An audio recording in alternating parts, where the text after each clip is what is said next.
வணக்கம். ஜோதிடத்தில் இந்த பர்வத யோகம் அப்படின்னு ஒரு யோகம் இருக்குங்க. பேர்லேயே பர்வதம்னா ஒரு மலை போல் அதிர்ஷ்டத்தை கொடுக்கக்கூடிய யோகம். பார்த்தா சிம்பிளாக தெரியும். ஆனால் நிறையா ஜாதகங்களில் இது நீங்கள் பார்க்க முடியாது.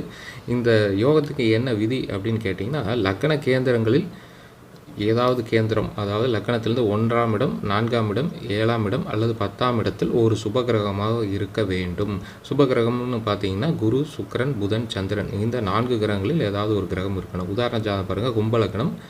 இங்கே லக்ன கேந்திரத்தில் 7ஆம் இடத்தில் சந்திரனும் புதனும் இருக்கிறப்ப 2 சுபகிரகங்கள் இருக்குது. அப்போது அடுத்ததாக பார்த்தீங்கன்னா 7ஆம் இடம் மற்றும் 8ஆம் இடத்தில் பாவகிரகம் இருக்கக்கூடாது. பாவகிரகங்கள் லிஸ்ட் என்ன அப்படின்னு பார்த்தீங்கன்னா சனி, செவ்வாய், சூரியன், ராகு, கேது, இந்த 5 இந்த 7, 8ல் இருக்கக்கூடாது. அப்படி இருக்குமே ஆனால் இந்த பர்வத யோக ஜாதகம்னு அதற்கு அமைப்பு. இதே நாளில் பார்த்தீங்கன்னா சிம்ம லக்னத்தை வைத்து பார்த்தீங்கன்னா லக்னத்தில் சந்திரன், 4ஆம் கேந்திரத்தில் புதன், 7, 8 இங்கே எந்த கிரகம் இருக்காது. அப்படி இருந்தாலும் பர்வத யோகம் தான். ஸோ இதுக்கு பலன் என்ன அப்படின்னா, இதுதான் அதிர்ஷ்டம்.